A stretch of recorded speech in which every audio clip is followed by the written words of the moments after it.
7. What do you want to cancel, the x's or y's? X's. Okay, which one's the smaller x's? The negative one, okay, is the top one. So that's the one I got to multiply by. And what do I need to multiply by? 3?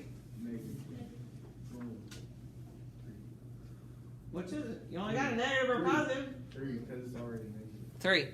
Okay, so this one has a negative and this one doesn't have anything, so it's really a plus. Because these signs are different, okay, you don't need a negative out front. If it's a plus plus, or if it's a minus minus, you got to put that negative on the outside, okay, to make the signs change. So for the top, I'm going to have negative 3x minus 18y equals negative 33.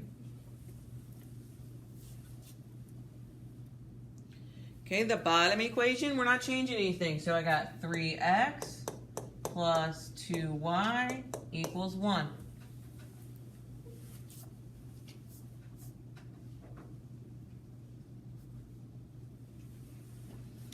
Then we're going to add our equations together. Okay, the x's cancel. And then I'm going to have a negative 16y equals negative 32.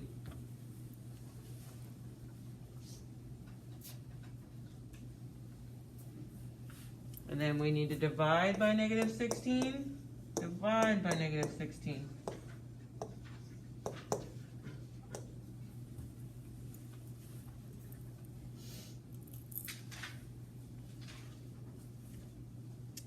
Okay, where do we plug that into?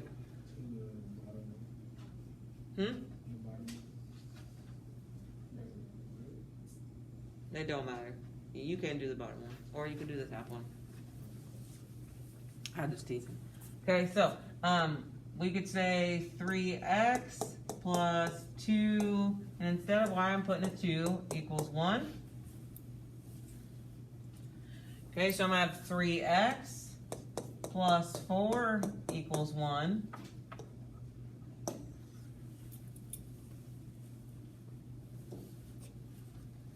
And then I need to subtract 4 from both sides. So I have 3x equals negative 3.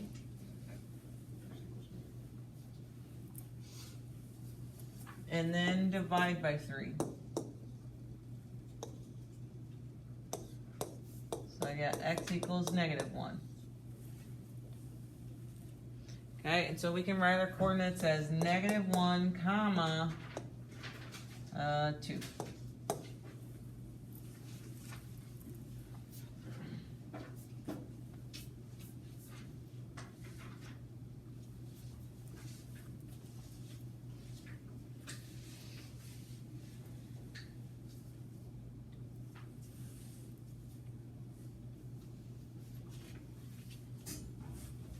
Okay, the last page on here is graphing. And I'm going to draw you a couple of pictures. So this is the one thing that I could tell from looking at your other papers that some of you guys were going wrong. It was your slope, okay? And if you don't have the slope right, then the lines aren't going to intersect. So this one is a positive slope and this one is a negative slope, okay? And so you really have to think about, well, what's going on with the slope in order for you to graph it. And here, this is in the form of y equals mx plus b, okay, where this is the y-intercept. Some of you guys are still, you're putting it through that x-intercept, and it's not. It needs to go through the y-intercept, okay? And then our m is our slope, okay, and it's our rise or run, okay? So if we look at the first one, people were like, oh, that's not fair because you have different colors. Okay, if you don't have different colors, first of all, I have color pencils. But you can draw one line a little bit darker and one a little bit lighter if you want to. Okay, so we graph the y-intercept first, and that's at negative 3. So you go to the y line and find negative 3, and you're going to put a point. Okay, make sure you're on the y-intercept. And then our slope is positive 1/3. So I need my line to be going in this direction. Okay, and so you really need to think about, well, which way, because the rise the rise doesn't do anything, okay? It doesn't matter whether I go up or down. But the left and right makes my line, if I go up and I go to the right from this point, then my line's going to be negative. If I go up and this way, my line is going to be a positive because I'm going to have a point right here. Okay, and so because this one is positive, I need to go up 1 over 3.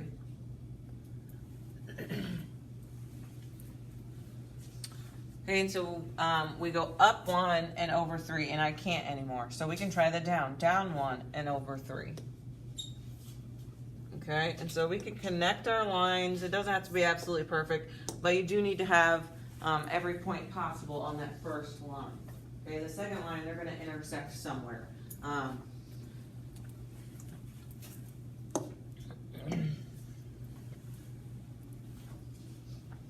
not sick. My daughter had a volleyball game and I was yelling. So my voice is going in and out today. I shouldn't have did that, but it's fine. Okay, so this one, we start at 3. Okay, can we go up 7?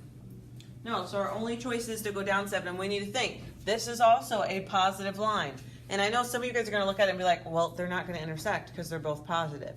Okay, but they will because the steepness also matters. Okay, so we go down 7. 1, 2, 3, 4, 5, 6. Hold on. 1, 2, 3, 4, 5, 6, 7. And over 3. So right here is where they're going to intersect. Okay, so when we connect these, you can see that one is a lot steeper than the other one. And mine's not, I missed the line, but the dot, but it's fine. And so what is that coordinate?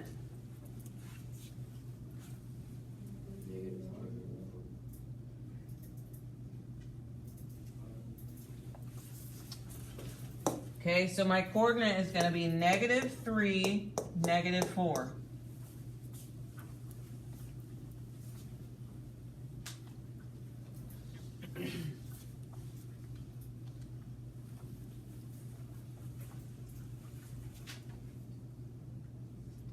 Okay, look at 11. Okay, I'm going to graph my y-intercept first. So I start at -2, and my slope is -5 over 3. That means my line should be pointed this way. Okay, so I rise 5, 1, 2, 3, 4, 5, and I run 3. Okay, and so we draw this line here.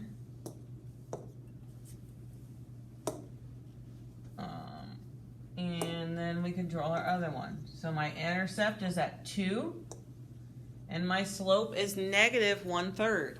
Okay, so it also needs to be a negative line. So we rise 1 and go over 3. And we can kind of already see what's happening with our line.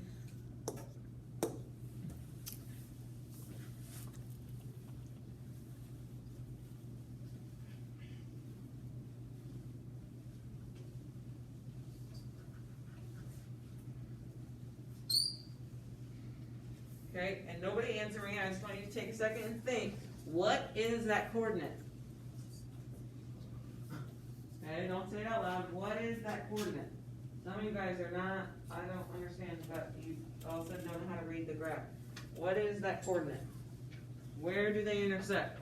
How would you write that in a coordinate? Okay, obviously it's got to be something, comma, something. Okay, take a second, fill it in.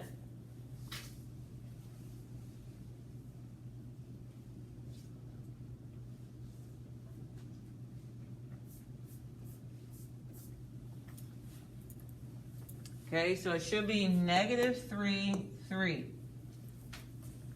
Okay, we can see how this says x. Well, you can't because I just crossed it off, but there's an x there. Okay, we go to our x line and we say, okay, well, we went to -3, and then the y's, we go up, and so we went to +3. Okay, you guys have all of the even ones to do. If you suck on substitution, that's where you need to start. If you suck on graphing, that's where you need to start. Most of you guys are doing pretty good on elimination, but so get that done.